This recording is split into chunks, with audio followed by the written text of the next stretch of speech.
تو یہ تو ظلم والی بات ہے. تو جہاں ذاتی معاملے والی صورت ہوتی ہے, ذاتی فیکٹری کاروبار والی صورت ہوتی ہے, تو وہاں تو عموماً مالک نظر رکھتا ہے اور بار بار یاد دہانی کراتا ہے, بھئی میں پیسے دیتا ہوں آپ کو.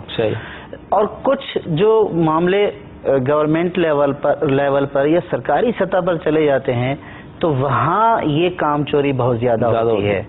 کہ فرض کیا کہ ایک چیز ہے, فرض کیا کہ یوں سمجھیں کہ ایک مشین چل رہی ہے, پانی مہیا کرنے کے لیے واٹر سپلائی کی جو ہے وہ ایک مشین چل رہی ہے. اب اس میں 2 بندے رکھے گئے ہیں. اس چیز کو مد نظر رکھتے ہوئے رکھا گیا ہوگا کہ بھئی ایک بندہ ہے, کوئی بھی ایمرجنسی ہو جاتی ہے تو یہ اس سے کور نہیں ہو پائے گی, یہ 2 ہوں گے تو اس کو کور کر لیں گے. اب یہ اس فیکٹر کو مد نظر رکھے بغیر یہ اپنی جو ہے وہ عقل چلاتے ہوئے میں یہ دیکھ لوں گا, میں یہ کر لوں گا, آپ چلے جائیں, تو اس کا اپنی ذمہ داری لے لینا اور اس کا اس کے اوپر ذمہ داری ڈال کر چلے جانا, یہ دونوں جائز نہیں ہے. دونوں کے اوپر لازم ہے کہ اپنے اجارے کے وقت میں, اپنے ملازمت کے وقت میں وہاں پہ رہیں اور وہاں پہ رہ کر تنخواہ کے حقدار بنے. یوں نہیں ہے کہ ٹوٹل 36 گھنٹے کے ملازم ہیں, یعنی کہ 12 اس کے 12 اس کے 12 اس کے, تو اب جو نا انہوں نے آپس میں یوں تقسیم کر لیا کہ 4 گھنٹے تقسیم کر لیے, یوں 12 پورے کر رہے ہیں, تو یہ جائز نہیں ہے. تو اس میں لازمی طور پر جو 12 گھنٹے کا یا 8 گھنٹے کا اجارہ تھا, اب یہ 2 گھنٹے 3 گھنٹے تقسیم کر لیں گے, تو گویا کہ انہوں نے ڈیوٹی 2 یا 3 گھنٹے ہی کی ہے اور اسی 2 یا 3 گھنٹے کی اجرت پانے کے حقدار ہوں گے.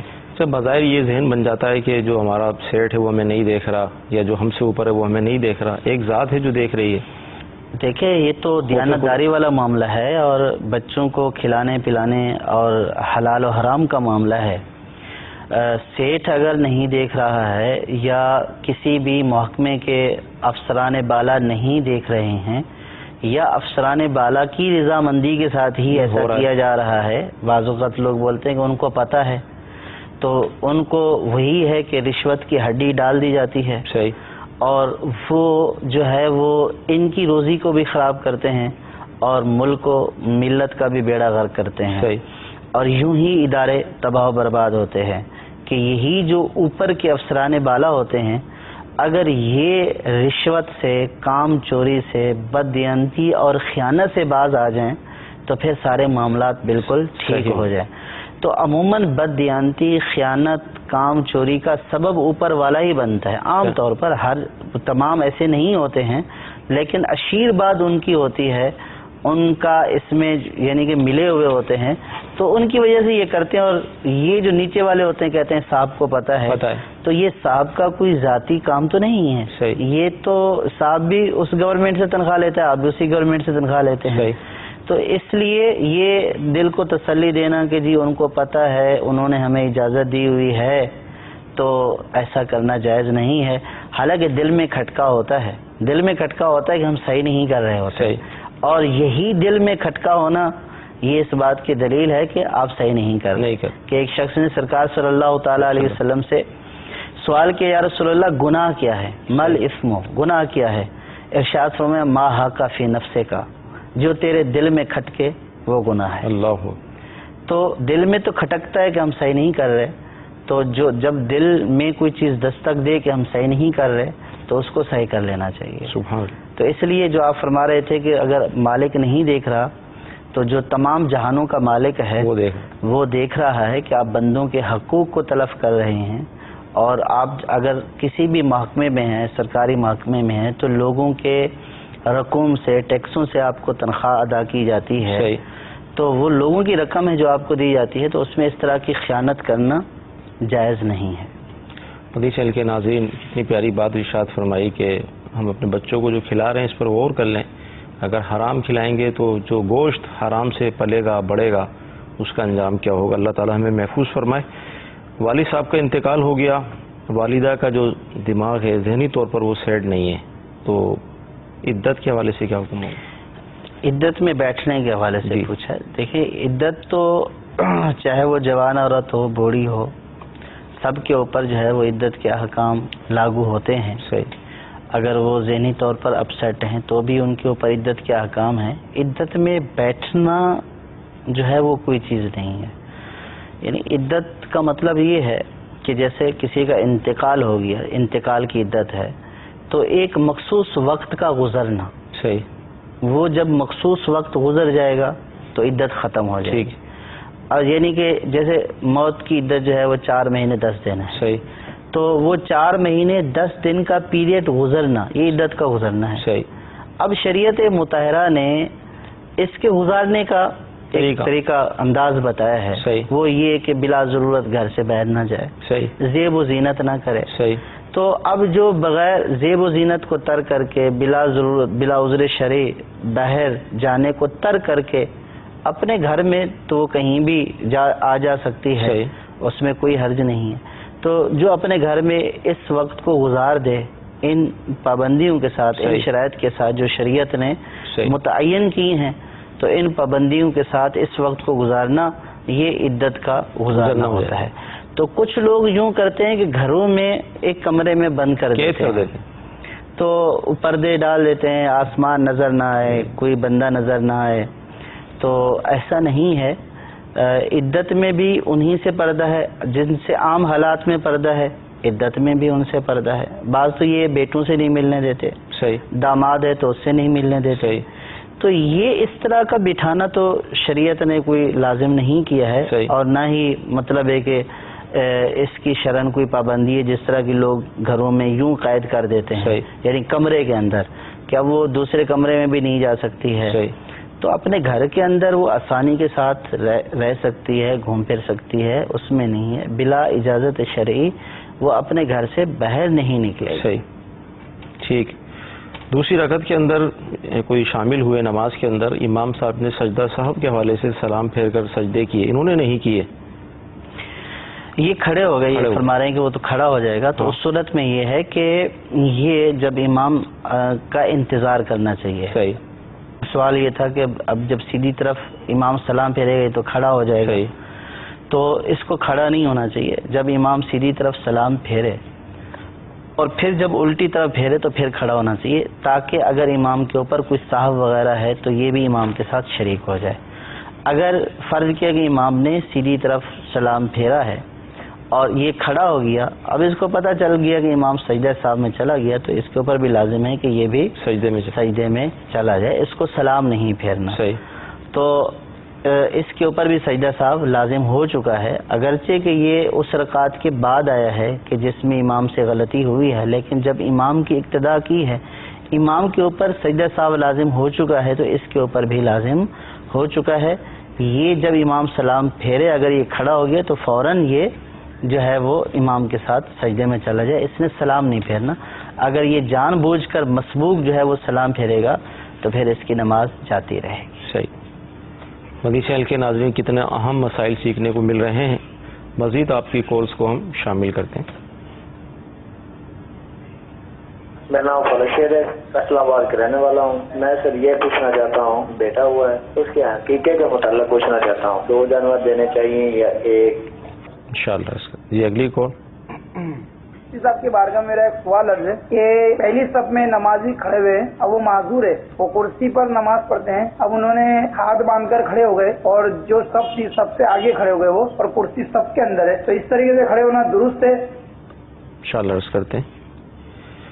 بیٹا پیدا ہوا ہے ماشاءاللہ، عقیقہ آپ کیا کریں، کس طرح کریں؟ بہتر یہ ہے کہ 2 بکرے جو ہے وہ بچے کی طرف سے اور 1 بکری جو ہے وہ بچی کی طرف سے. صحیح. اور جانور انہی شرائط کے ساتھ ہو جو قربانی کی شرائط ہوتی ہیں. صحیح.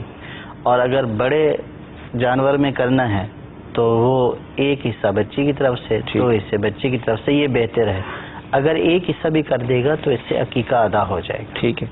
پہلی صف میں یعنی کرسی، جو آج کل کرسی کا رواج ہے، تو بعض جو ہے پہلی صفوں میں بھی کرسیاں مختلف متفرق مقامات پر ہوتے ہیں یا بعض سائٹوں پر ہوتے ہیں.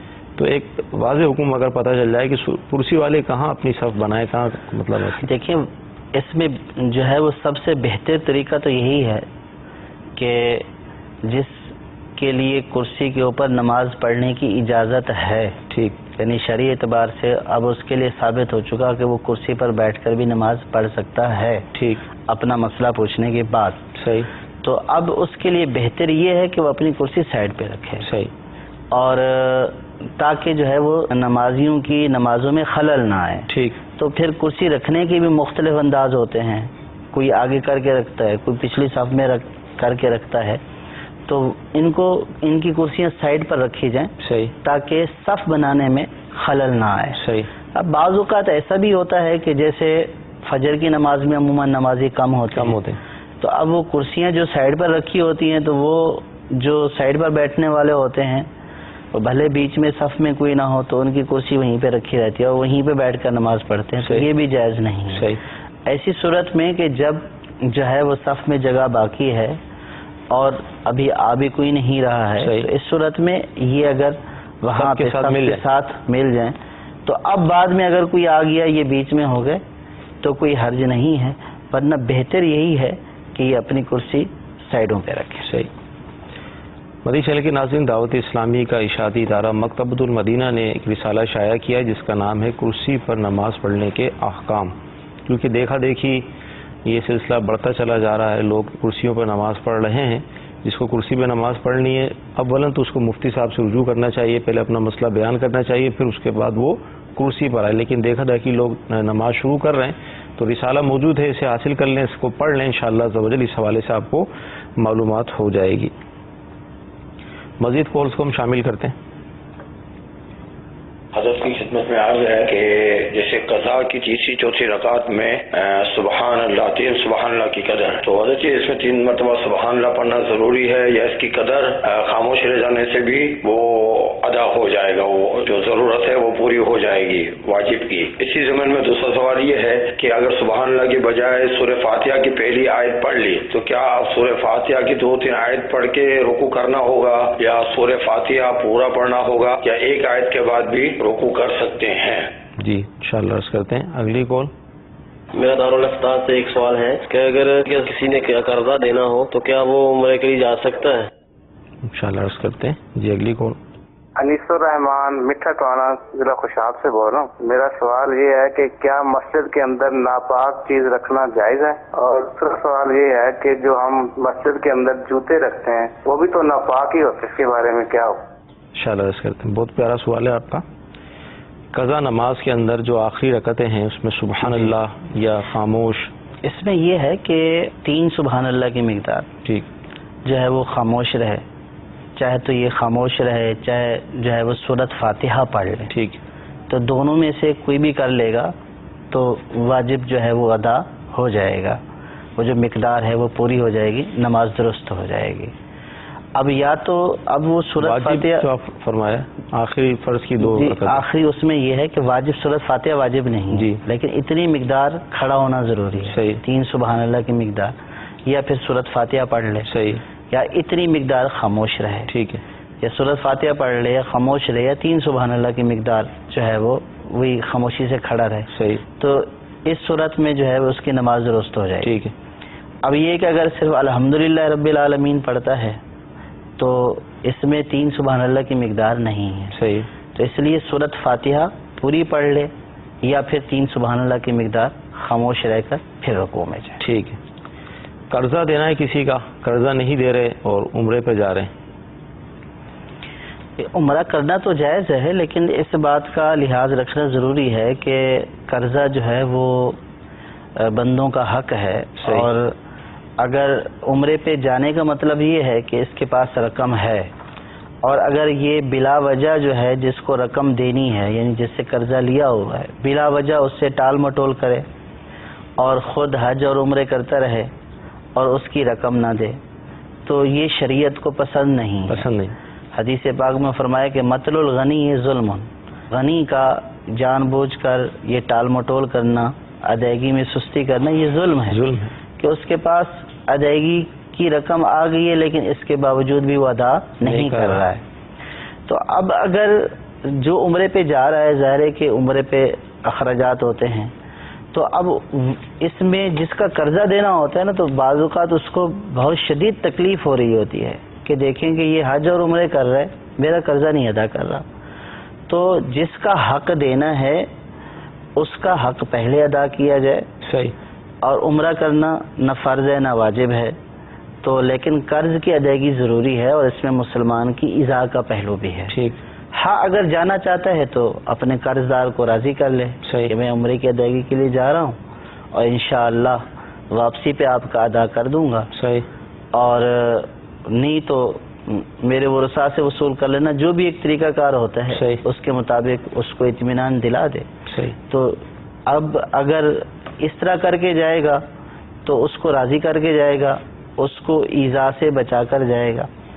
اور اگر اس طرح کر کے نہیں جائے گا اور اس کے لیے واقعی وہ ایذا کا سبب بن رہا ہے تو اب یہ خواہ قرض کی ادائیگی میں تاخیر کر کے ظلم تو کر رہا ہے. صحیح. لیکن عمرہ اگر کر کے آ جائے گا تو ظاہر ہے کہ عمرہ تو ادا ہو جائے گا. لیکن جو دوسرا پہلو ہے کہ یہ بندوں کا حق کہ عمرہ جو اس کے اوپر فرض واجب ہی نہیں ہے تو اس کی ادائیگی اس کے اوپر واجب ہی نہیں ہے، تو جو ادائیگی اس کے اوپر واجب ہے پہلے اس کو ادا کرے، بعد میں یہ نفلی عبادات کرے. ٹھیک. یہ بھی ایک بہت پیارا ہمیں نفیس مدنی پھول ملا کہ عمرہ پہ ہم جب جاتے ہیں تو جانے کا مقصد ہی یہ ہوتا ہے کہ اللہ تعالیٰ کی عبادت ہوگی، طواف ہوگا، رب کی بارگاہ میں جا رہے ہیں، رب کے ہی ایک دوسرے بندے کو تکلیف پہنچا کر اس کا قرض مطلب نہیں دے رہے. اسے مفتی صاحب نے فرمایا کہ اس کو راضی کریں، راضی تو وہ ہو جائے گا لیکن شاید دلی طور پر تھوڑی تکلیف اس کو پھر بھی رہے گی. اس میں دیکھیں اب اگر وہ ظاہری طور پر یہ بول دیتا ہے کہ ٹھیک ہے آپ اس سے کر کے عمرے کا نام سن کر کون منع کرے گا، تو اس میں تو پھر اب ظاہر ہے کہ جو وہ بول رہا ہے اسی کا اعتبار ہوگا. اب دل کے اندر اس کے کیا ہے، ہاں وہ کہہ سکتا ہے کہ پہلے میرا قرض ادا کرو، میں راضی نہیں ہوں، یہ میرے لیے اذیت کا باعث ہے. تو عموماً تو لوگ اس طرح کرتے ہی نہیں ہیں. مسئلہ تو بہت سارے لوگ پوچھتے ہیں لیکن عموماً کرتے نہیں ہیں ایسا. لیکن ان کے دل میں بھی یہ کھٹکا ہوتا ہے کہ یار کیا ہوگا. تو اس لیے اس سے جو ہے وہ راضی نامہ کر کے جائیں، اس کو ذرا خوش کر کے جائیں تاکہ آپ بھی اطمینان سے وہاں پہ عبادت کر سکیں اور اس کے لیے بھی آپ کا جانا یہ ایذا کا پہلو نہ بنے. ٹھیک. تو مدنی چینل کے ناظرین، ابھی جو ہمارا سلسلہ چل رہا ہے اس کے اندر آپ دیکھیں کہ کتنی اہم معلومات ہمیں حاصل ہو رہی ہے، مختلف مسائل پر ہمارا کلام چل رہا ہے. میں مزید مفتی صاحب سے جو ہمارا ابھی سوال جواب کا سلسلہ یہ ہوا ہے، مسجد کے حوالے سے جو گفتگو ہم نے کی تھی، یعنی مارکیٹوں میں جو مسجدیں بنتی ہیں اس کے اوپر فلیٹس بنتے ہیں، یعنی مسجد کمیٹی میں جو افراد آتے ہیں اور آنے کے بعد دیکھا جاتا ہے کہ بعض اوقات وہ کسی شخصیت کے کہنے پر یا مسجد کے اندر جو تغیر کر دیتے ہیں، تبدل کرتے ہیں، اس حوالے سے کیا مدنی پھول دیں گے کہ اس میں کیا احتیاطیں ہمیں کرنی چاہیے؟ دیکھیں مسجد تو ایک جو ہے وہ عبادت کی جگہ ہے اور اس کے احکام ہیں، اپنے احکام ہیں. لیکن اب اس کے احکام کو جانے گا وہی کہ جو اس کے احکام کو جاننے کی کوشش کرے گا، سیکھے گا. نہیں پتہ ہے تو کسی سے پوچھے گا. اب بدقسمتی یہ ہے کہ جو مساجد میں عموماً کمیٹیاں ہوتی ہیں تو ان کے نزدیک اگرچہ کہ مسجد کا امام عالم ہو، مفتی ہو، کوئی بھی ہو، تو اس کی حیثیت وہ ایک اجیر کی ہوتی ہے، ملازم کی ہوتی ہے. تو بہت ساری جگہوں پر ایسا پسند بھی نہیں کرتے کہ ان کو کوئی مسجد کا جو ہے وہ ہم کام کر رہے ہیں، یہ جو ہم کرنے جا رہے ہیں یہ جائز ہے یا ناجائز ہے. ٹھیک نہیں. اور جو کرنے والے ہوتے ہیں ان کو بھی مساجد سے متعلق احکام کا علم نہیں ہوتا ہے. تو عموماً یہی ہوتا ہے بدقسمتی سے کہ وہ پیسے والی پارٹی ہوتی ہے، چندہ دینے والا، زیادہ چندہ دینے والا ہوتا ہے، اگرچہ کہ وہ بے نمازی ہوتا ہے، اگرچہ کہ وہ مہینوں بعد آتا ہے، اور جو ہے وہ اگرچہ کہ جو ہے وہ روزے چھوڑنے والا ہو. مطلب ہے کہ طرح طرح کی آفات برائیوں والے بھی لوگ ہوتے ہیں. لیکن اب اس کے پیسے کی وجہ سے جو ہے وہ کچھ لوگ جو ہے وہ مسجد کا انتظام اس کے سپرد کر دیتے ہیں، یہ چلائیں گے. اور وہ بھی جو ہے اس کے لیے بھی ایک وہ ہوتا ہے کہ جی میں فلاں مسجد کا ٹرسٹی ہوں، فلاں مسجد کا میں صدر ہوں. تو اب اس طرح کے لوگ جب وہی بیٹھتے ہیں تو پھر جب وہ مسجد میں رد و بدل کرتے ہیں یا مسجد کے معاملات کو دیکھتے ہیں یا اس میں کچھ تعمیر کرنے کا سوچتے ہیں تو عموماً یہ دیکھا گیا ہے کہ وہ غلط ہی کرتے ہیں. اور اب انہوں نے رائے کسی سے لینی نہیں ہوتی ہے. کچھ تو اس طرح کے لوگ ہوتے ہیں جو مطلب کسی سے پوچھنے والے نہیں ہوتے، اور کچھ ایسے ہوتے ہیں کہ غریب بھی ہوتے ہیں لیکن وہ بھی پیسے والوں کے روب میں آ جاتے ہیں کہ یہ حاجی صاحب چندہ زیادہ دیتے ہیں، یہ سیٹھ صاحب چندہ زیادہ دیتے ہیں. وہ پہلے سے بول دیتے ہیں. ان کو جو تکلیف ہوتی ہے نا تو وہ اس کو بولتے ہیں کہ ذرا اس کو یوں کر دیں صحیح اور یہ میں کروا دوں گا. صحیح. تو ہماری جو مساجد کی کمیٹیاں ہوتی ہیں وہ یہ سوچے سمجھے بغیر، یہ دیکھے بغیر یہ کرنا جائز بھی ہے یا نہیں، بس وہ فلاں پارٹی کروا رہی ہے کام اور وہ خود کہہ رہی ہے کہ میں خود کروا کے دوں گی، تو وہ اس کے کہنے کے اوپر اس طرح کی تبدیلیاں کر دیتے ہیں. تو اب اس کا کیا وبال ہے؟ اب اس کا وبال آپ یوں سمجھ لیں کہ جیسے سوال آیا تھا کہ بھئی لیٹرین بنا دینا. صحیح. اب ایک مسجد بن چکی ہے، اب کسی نے بولا کہ یار وہ والے وضو خانے صحیح نہیں ہیں، یہاں بنا دیں، یہاں بنا دیں تھوڑا سا مسجد کی دیوار آگے کر کے. تو یہ ایسا ہوا کہ گویا مسجد کے اندر لیٹرین بنا دی، مسجد کے اندر پیشاب خانہ بنا دیا معاذ اللہ. تو اب اگر کوئی بچہ پیشاب کر دے مسجد کے اندر تو کس قدر وہ لوگ جو ہے وہ ہو رہے ہوتے ہیں کہ یہ کیوں کر دیا، اگرچہ بچوں کا لانا جائز نہیں ہے، اسی وجہ سے لانا جائز نہیں ہے کہ بچے جو ہے وہ کنٹرول میں تقدس خیال نہیں رکھیں گے اور یہ اس طرح مسجد کی ناپاکی ہو جائے گی. تو جب اس طرح کے تغیر و تبدل کرتے ہیں، یعنی تبدیلیاں کرتے ہیں کہ دیوار آگے کر دی، پیچھے کر دی، ادھر کوئی اور چیز نکال دی، ادھر دکان بنا دی، ادھر وضو خانہ بنا دیا، تو اب آپ یہ سمجھیں کہ آپ نے دیوار آگے کر کے عین مسجد کے اندر وضو خانہ بنا دیا تو آپ تھوک رہے ہیں مسجد کے اندر، جو ہے وہ آپ استنجا کر رہے ہیں معاذ اللہ مسجد کے اندر. تو اب جو مسجد ہو جاتی ہے وہ تا قیامت مسجد ہو جاتی ہے. صحیح. پھر اس میں تبدیلی نہیں ہو سکتی. اب جس نے اس کو تبدیل کر دیا وہ تا قیامت اس کا گناہگار ہو رہا ہے. اللہ. جس نے اس میں غلط تصرف کر دیا گویا کہ اس نے تا قیامت اس جگہ جو مسجد ہو چکی تھی اس کو مسجد ہونے سے معطل کر دیا. اللہ. اب یوں سمجھیں کہ فرض کیا کہ ایک مسجد ہے، اس میں جانور نہیں لایا جائے گا، اس میں جو ہے وہ نجاست نہیں ڈالی جائے گی. کوئی نجاست ڈال کر جائے گا تو کس قدر جو ہے وہ ہمارا غصہ آتا ہے، اور غصہ آنا فطری بات ہے کہ یہ ہمارا مقدس مقام ہے، عبادت کی جگہ ہے اور اللہ کا گھر ہے، مقدس گھر ہے. تو اب جس مقدس گھر کی اتنی توقیر اور عظمت ہے، اب اس کے کسی حصے کو آپ نے اگر یہ کر دیا، کاٹ کر آپ نے کچھ اس طرح کی چیز بنا دی، اولاً تو آپ نے اس کو مسجد سے معطل کر دیا، تو جو نجاست یہاں پہ لانا ناجائز تھی وہ اس حصے میں لانا ناجائز ہے. ٹھیک. تو اب وہ تا قیامت اس کا جو ہے وہ گناہگار ہو رہا ہے. اب جو اس طرح کرتے ہیں لوگ، اللہ تبارک و تعالیٰ ان کو ہدایت دے، پوچھنے سمجھنے کی توفیق عطا فرمائے، اور خصوصاً جو اس طرح کی دینی ذمہ داریوں کے اوپر ہوتے ہیں تو ان کو تو بہت زیادہ ایسی باتوں کا لحاظ رکھنا چاہیے. جیسے پنچایتوں کے صدر ہوتے ہیں، لوگوں کی طلاقوں کے فیصلے کرتے ہیں، یعنی شرعی معاملات کا فیصلہ کرتے ہیں، بڑی بڑی کمیٹیاں ہوتی ہیں، بعض قوموں کی اپنے کمیٹیاں بنی ہوتی ہیں، لوگوں کی زکاتیں لیتی ہیں، فطرات لیتی ہیں، اور جو ہے وہ طلاق نکاح وغیرہ کے شرعی معاملات کو ڈیل کر رہی ہوتی ہے. تو اس میں اسی طرح کے وہ اپنے حکم صادر کر رہے ہوتے ہیں اور وہ واضح اللہ اور اس کے رسول کے احکام کے خلاف کر رہے ہوتے ہیں. تو وہ بس اپنی ذہن میں جو آتا ہے وہ کر لیتے. تو اسی طریقے سے بہت سارے لوگ جو مساجد کی خدمت کے اوپر مامور ہیں، مسجد کی خدمت بلا شبہ جو ہے وہ ایک بہت بڑا اجر عظیم والا کام ہے، بہت بڑے ثواب والا کام ہے مسجد کی خدمت کرنا. لیکن مسجد کی خدمت کی آڑ میں بغیر جانے بوجھے لا علمی میں اگرچہ کہ اس طرح کے کام کر دیے، مسجد میں اس طرح کی تبدیلیاں کر دیں تو پھر اپنی آخرت کو تباہ و برباد کر دیا. تو اس لیے جو مساجد یا ایسے کسی دینی معاملے کے اوپر مامور ہیں، اگر وہ خود عالم نہیں ہیں تو ان کو علماء سے رابطہ کرنا چاہیے اور جو شرعی حکم ہو اس کے مطابق پھر عمل کرنا چاہیے. کتنی پیاری معلومات ہمیں اس حوالے سے مل گئی. جو مسجد کمیٹی میں ہوتے ہیں ان کی کیا ذمہ داری بنتی ہے. سلسلے کا وقت ختم ہونے والا ہے، آخر میں 2 کالز کو ہم شامل کرتے ہیں. میں پراپرٹی ڈیلنگ کا کام کرتا ہوں. اگر کوئی پلاٹ یا کسی پارٹی سے مثال کے طور پر میں کہتا ہوں کہ مجھے بھائی ₹1,00,000 کا یہ چیز دے رہا ہوں، بقایا جو پیسے بچتے ہیں مثال کے طور پر 20,000 25,000 یہ ہے میرے، یہ جائز ہے یا ناجائز ہے؟ اگلی کال. وضو کے دوران اذان کا جواب دینا جائز ہے؟ انشاءاللہ. اس کا پلاٹ لیا اور ₹1,00,000 دے دیے، کچھ رقم باقی تھی، اس حوالے سے کچھ یہ اجرت کے حوالے سے پوچھ رہے تھے کہ پراپرٹی ڈیلر ہیں. تو عموماً جو سوال سمجھ میں آیا وہ یہ ہے کہ بعض پراپرٹی ڈیلر یوں بھی کرتے ہیں کہ اگر آپ نے ان کو بولا کہ میری یہ چیز بیچنی ہے تو وہ پوچھتے ہیں کہ یہ آپ کتنی کی بیچیں گے. صحیح.